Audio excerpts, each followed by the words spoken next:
Amazon नदी के किनारे एक घना सा जंगल था। उस जंगल के बाहर जंगल के किनारे एक झोपड़ी थी। उस झोपड़ी में एक बूढ़ा व्यक्ति अपने 2 नाती पोतों के साथ रहता था। उसके पास एक घोड़ा, 2 बकरियां और 2 शेर के बच्चे थे। शेर के बच्चे जो जंगल में अपने माता पिता से बिछड़ गए थे। चलते चलते बूढ़े व्यक्ति के यहाँ आ पहुँचे। बूढ़े व्यक्ति ने उन्हें भी अपने पास रख लिया और वे सभी हंसी खुशी से एक साथ रहने लगे। इसी तरह समय निकल रहा था और होली का समय नजदीक आ रहा था। फिर एक दिन, बेटो, तुम सभी मेरी बात ध्यान से सुनो। होली आ गई है और कल तुम सभी घर पर अकेले रहोगे। दादाजी, कल आप कहीं बाहर घूमने जा रहे हो क्या? हाँ बेटा, कल मैं और देबू अपनी नातिन के घर जाएंगे। उसने इस होली पर देबू को बुलाया है अपने घर। पड़ोस के गांव में ही है। परसों तक वापस लौट आएंगे हम। दादाजी, हम सभी भी आपके साथ चलते हैं ना। हम सभी का भी बाहर घूमने का मन कर रहा है।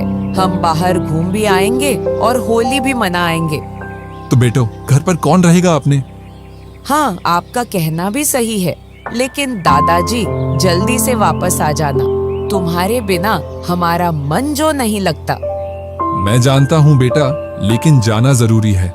और हाँ, मेरे आने तक कोई शरारत मत करना तुम सभी।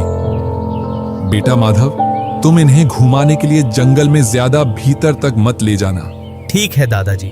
हम तो सिर्फ पास वाली नदी तक ही जाते हैं। आगे का जंगल अभी हमने देखा ही नहीं। ठीक है बेटो।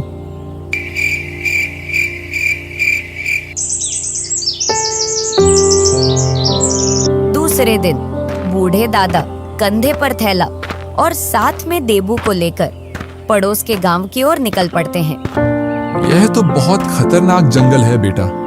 देबू, तुम किसी भी जानवर को देखकर डरना मत। जंगल में बहुत सारे जानवर मिलेंगे जो हमें अपना शिकार बनाने की कोशिश करेंगे। हाँ दादू, हमें थोड़ा तेजी से चलना होगा इस जंगल में, ताकि कोई जंगली जानवर हमें नहीं मिले, नहीं तो वह हमें खा जाएंगे। ओए ओए बूढ़े दादा और लड़का, रुको रुको। हे भगवान, यह कहाँ से टपक आया? अगर रुकेंगे नहीं तो यह हम पर वार कर देगा। कहाँ जा रहे हो दोनों? चुपके चुपके से यहाँ फिर मेरा नाश्ता बनने के लिए आए हो? हम अपनी बेटी से मिलने जा रहे हैं। आज होली है ना। ये होली क्या है मुझे नहीं पता। मुझे तो सिर्फ तुम्हें अपना नाश्ता बनाना है। ठीक है ठीक है, तुम हमें अपना भोजन बना लेना। पहले मेरी एक बात का जवाब दो। बोलो, जल्दी बोलो, मुझ में सब्र करने की क्षमता नहीं है। अरे भाई, तो मुझे जल्दी से बताओ, इस जंगल का राजा कौन है? जंगल का राजा किसको नहीं पता कि शेर सिंह है। अब जल्दी से यह भी बता दो, हमें खाने का पहला हक किसका है? राजा का या तुम्हारा? क्या तुम्हें यह भी नहीं पता? याद तो तुमने सही दिलाया। तुम्हें खाने का पहला हक तो शेर सिंह का ही बनता है। देखो, अब तुम निराश मत हो। मैं शेर सिंह से पूछ लूंगा। अगर वह हमें खाने से मना कर देगा तो तुम हमें अपने परिवार का नाश्ता बना लेना। हम खुद ही चलकर तुम्हारे पास आ जाएंगे। हाँ ठीक है। बाल बाल बच गए आज तो दादाजी, नहीं तो मारे जाते। इस तरह लकड़बग्घे को अपनी बातों में फंसाकर वो किसी तरह वहाँ से बच निकले। जैसे ही थोड़ी दूर और आगे बढ़ते हैं तो वहाँ उनकी मुलाकात एक चीते से होती है। अरे वाह वाह, क्या बात है। बहुत दिनों बाद आज इंसान खाने को मिलेंगे। आज तो नरम नरम नाश्ता मिलेगा और इस बालक को तो ऐसा ही खा जाऊंगा। अरे भगवान, अब ये चीता कहाँ से टपक आया? अरे अरे चीता भैया, आप यहाँ हो? हमें तो पता ही नहीं था। बताइए, कैसे हो आप? मैं ठीक नहीं हूँ, लेकिन तुम्हें कचर कचर खाने के बाद मैं एकदम तंदुरुस्त हो जाऊंगा। तुम्हारा शरीर ही मेरे ठीक होने की दवाई है। अरे अरे चीता भैया, अगर ऐसी बात है तो हम तुम्हारा नाश्ता बनने को हैं। मेरा मतलब, तुम हमें अपना नाश्ता बना सकते हो। अरे वाह, तुम तो बिना मेहनत कराए ही राजी हो गए। अब नेक काम में देरी किस बात की? अरे बाबा, चलते हैं, लेकिन हमें खाने से पहले तुम एक बार मुझसे पूछ तो लो कि हम जा कहाँ रहे हैं। अरे हाँ हाँ, जल्दी बोलो, कहाँ जा रहे हो? मेरे पेट में चूहे मैच खेल रहे हैं भूखे के मारे। अरे भैया, हम शेर सिंह के पास जा रहे हैं। मेरा मतलब, हम शेर सिंह के शिकार हैं और शेर सिंह के पास ही जा रहे हैं। क्या तुम हमें अब भी खाना चाहोगे? क्या तुम राजा शेर सिंह का शिकार हो? पहले क्यों नहीं बताया? तो क्या अब हम जाएं? हाँ हाँ जाओ, मगर जाते जाते एक बात का ध्यान रखते जाना, अगर शेर सिंह ने तुम्हें अपना भोजन नहीं बनाया तो मैं ही तुम्हारे खून से इस बार की होली खेलूंगा। मुझे धोखा देने की कोशिश भी मत करना। ठीक है चीता भैया, अब हमें देरी हो रही है, हम चलते हैं। इस तरह बूढ़े दादाजी चीते को भी अपनी बातों में उलझाकर वो दोनों वहां से निकल आए और इस तरह वो अपना आधे से भी ज्यादा रास्ता तय कर लेते हैं और वह सोचते हैं चीते से तो पीछा छूट गया, अब रास्ते में कोई नहीं मिले तो अच्छा है। इतना सोचते सोचते आगे बढ़ ही रहे थे, तभी उनकी मुलाकात एक भालू से होती है। ओ हो, मैं कोई सपना तो नहीं देख रहा हूँ ना? तो फिर मैं ये क्या देख रहा हूँ? मेरे सामने दो इंसान, वह खुद ही शिकार बनकर मेरे सामने खड़े हैं। हे भगवान, अब एक और नई आपत्ति सामने खड़ी है, अब इससे कैसे बचें? अरे भाई, क्या सोच रहे हो? क्या भाग जाने का इरादा है? नहीं बालू भैया, भागकर कहाँ जाएंगे? तुमसे भागेंगे तो कोई और हमें अपना भोजन बनाने का इंतजार कर रहा है। और कौन में इतनी हिम्मत है जो मेरे भोजन को अपना भोजन बनाना चाहता है? जल्दी बताओ, मैं तुमसे पहले उसे खाना चाहता हूँ। हाँ क्यों नहीं, खाने से पहले जान तो लो। हाँ, बताओ, मेरे कान तरस रहे हैं सुनने को। हाँ, हम इस जंगल के राजा शेर सिंह के शिकार हैं और उसी का भोजन बनने के लिए जा रहे हैं। पहले क्यों नहीं बताया यह सब कि राजा शेर सिंह के मेहमान हो तुम? अब तुम जल्दी से निकलो यहाँ से। कहीं ऐसा ना हो कि शेर सिंह तुम्हारी खोज करता करता यहीं तक आ जाए और तुम्हारे साथ साथ मुझे भी अपना भोजन बना ले। तुम जाओ यहाँ से, मुझे अभी राजा का शिकार नहीं बनना। मैं कहीं और अपनी दाल में घी डालूंगा। ठीक है, अब हम चलते हैं। इस तरह भालू को भी चूना लगाकर वहां से निकल आए और सोचने लगे, हे भगवान, अब और कोई मुसीबत ना मिले आगे रास्ते में। इतना सोचते सोचते आगे बढ़ ही रहे थे कि जिसका डर था वही सामने से आ रहा था। अरे बाप रे, जिसका नाम लेकर सभी को डरा रहा था वही सामने खड़ा है, अब क्या करूं? ओए बूढ़े दादा, आज तो तुम दोनों को खाकर कई दिनों तक गहरी नींद में सोऊंगा, बड़े आराम से। आज तो बड़े दिनों बाद इंसान का मांस खाने को मिलेगा, बड़ा आनंद आएगा। हम पर दया करो, आप जंगल के राजा होकर हमें खाओगे? यह आपको शोभा नहीं देगा। सुनो, मैं इस जंगल में रहने वालों का राजा हूँ, इंसानों का नहीं। इंसानों को खाने में मुझे बहुत ही आनंद आता है। ठीक है फिर, अब तुम मुझे खा लो, लेकिन खाने से पहले मेरी आखिरी इच्छा पूरी नहीं करोगे क्या? एक राजा आखिरी इच्छा पूरी नहीं करता। तुम अपनी आखिरी इच्छा बताओ। आखिरी इच्छा तो सबकी पूरी होती है। आज होली का दिन है, इसीलिए हम अपनी बेटी से मिलने जा रहे हैं। जब हम मिलकर वापस आएं, तब आप हमें खा लेना।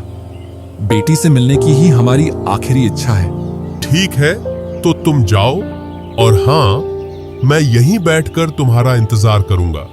लौटते समय चालाकी दिखाने की कोशिश मत करना, नहीं तो आज ही तुम्हारे खून से होली खेल लेता हूँ।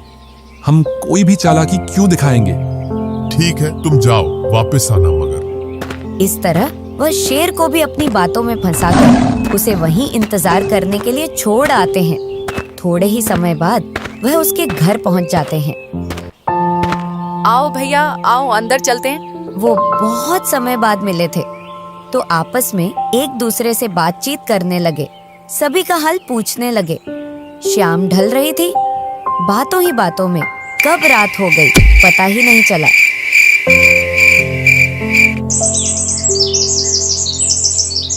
दूसरे दिन सुबह दादाजी और देबू दोनों ही बहन से मिलकर वहां से निकल आते हैं। अरे बाप रे, शेर सिंह अभी भी यहीं बैठकर प्रतीक्षा कर रहा है। अगर आज शेर सिंह से बच गए तो समझो घर पहुंच गए। लगता है शेर सिंह गहरी नींद में सोया हुआ है। हम यहाँ से दबे पैर निकल लेते हैं। ए बूढ़े, रुक जा। तुझसे दावत मनाने के चक्कर में मैं यहाँ कल से भूखा बैठा हूँ और तू यहाँ से भाग जाने की सोच रहा है। अंधेरे में तीर छोड़ता हूँ, अगर सही निशाने पर लगा तो आज जीवन बच जाएगा। हे भगवान, तीर निशाने पर लग जाए आज। अरे बूढ़े, अपने आप को बहुत होशियार समझता है। मैं जंगल का राजा हूँ, शेर सिंह को बेवकूफ बनाना मुश्किल ही नहीं, नामुमकिन है। अरे शेर सिंह जी, ये आप क्या बोल रहे हो? मैं भला आपको पागल क्यों बनाऊंगा? मैंने ऐसा बिल्कुल नहीं सोचा था। वो तो मैंने आपको देखा ही नहीं था। मैं भला वादा करके आपसे क्यों भागूं? अच्छा ठीक है बूढ़े, अब मेरा भोजन बनने के लिए तैयार हो जाओ। अच्छा, मरने से पहले आपसे एक जरूरी बात करनी है।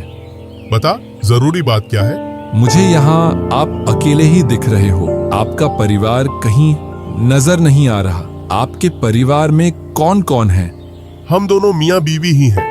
बच्चे नहीं हैं?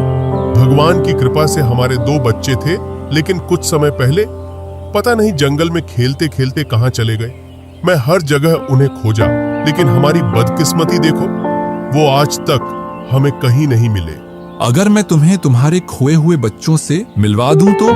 क्या सच में तुम मुझे मेरे बच्चों से मिलवा दोगे? कहाँ हैं मेरे बच्चे? शेर सिंह को चिंकू पिंकू से मिलाता हूँ। काम बन गया तो ठीक है, वरना शेर सिंह को कई दिनों का भोजन मिल जाएगा। फिर हम सब शेर सिंह का भोजन बन जाएंगे। क्या सोच रहा है बूढ़े? तुम्हारी कोई नई चालबाजी तो नहीं है ना? अरे नहीं नहीं, आप गलत सोच रहे हो। ऐसी कोई बात नहीं है। आओ चलो मेरे साथ, मैं तुम्हें तुम्हारे बच्चों से मिलाता हूँ। और अगर मैं गलत निकला तो तुम मुझे वहीं अपना भोजन बना लेना। ठीक है, चलो फिर देर किस बात की। इस तरह से बूढ़े दादाजी शेर सिंह को साथ में लेकर अपनी झोपड़ी की ओर चलने लगते हैं। दूर से ही भालू ने इन्हें आते देखा। लगता है दादा सही बोल रहा था, तो शेर सिंह का शिकार है दादा। दादा और बच्चे को भूल जाना ही अपनी सेहत के लिए लाभदायक है। यहाँ से निकल लेते हैं गुरु। बूढ़े दादा को शेर सिंह के साथ देखते ही भालू वहाँ से खिसक लेता है। दादा और शेर सिंह झोपड़ी की ओर आगे बढ़ते हैं तो वहीं दूर खड़ा खड़ा चीता देखता है। हे ऊपर वाले, दादा और बच्चे के खून से होली खेलने के चक्कर में कहीं शेर सिंह मेरे ही खून से होली न खेल ले। यहाँ से रबू चक्कर होने में ही भलाई है। चले दादा, तुम्हारे चक्कर में 2 दिन से भूखा हूँ। कहीं और अपनी दाल में नमक डालूंगा। दादा को शेर सिंह के साथ देखकर चीता भैया भी वहाँ से खिसक लेते हैं। अब बारी आती है लकड़बग्घे की। ये क्या देख रहा हूँ? दादा के साथ शेर सिंह। लगता है दादा मेरे पास ही लेकर आ रहे हैं। शेर सिंह को निकल लेते हैं गुरु। जान बची तो दूसरा शिकार कर लेंगे। और इस तरह लकड़बग्घा भी वहाँ से 9-2-11 हो जाता है और थोड़े ही समय बाद वह अपने घर आ जाते हैं। अरे बेटों, चिंकू पिंकू केशव सब के सब, तुम कहाँ हो? देखो मैं आ गया हूँ। और मेरे साथ में कौन आया है? दादाजी आ गए।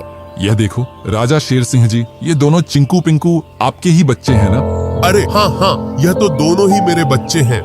बेटा चिंकू पिंकू, यह तुम्हारे पापा हैं। अगर यह हमारे पापा हैं, तो अभी तक किस गुफा में सो रहे थे? बेटो, मैंने तुम्हें खोजने में कोई कसर नहीं छोड़ी है। जंगल का चप्पा चप्पा छान मारा मैंने, लेकिन तुम दोनों कहीं नजर नहीं आए। यह जंगल में कहाँ से मिलते, ये जो मेरे पास ठहरे? हाँ, यह तो है। तुम्हारा बहुत बहुत धन्यवाद इन चिंकू पिंकू को संभालने के लिए। अरे नहीं नहीं शेर सिंह, मेहरबानी की क्या बात है। यह तो चलते चलते जंगल से यहाँ तक आ गए और इन्हें अच्छा लगा तो यहाँ मेरे पास ठहर गए। हाँ, यह तो सही है। अब क्या मैं इन दोनों को अपने साथ ले जा सकता हूँ? हाँ हाँ, क्यों नहीं, आपकी ही तो अमानत है।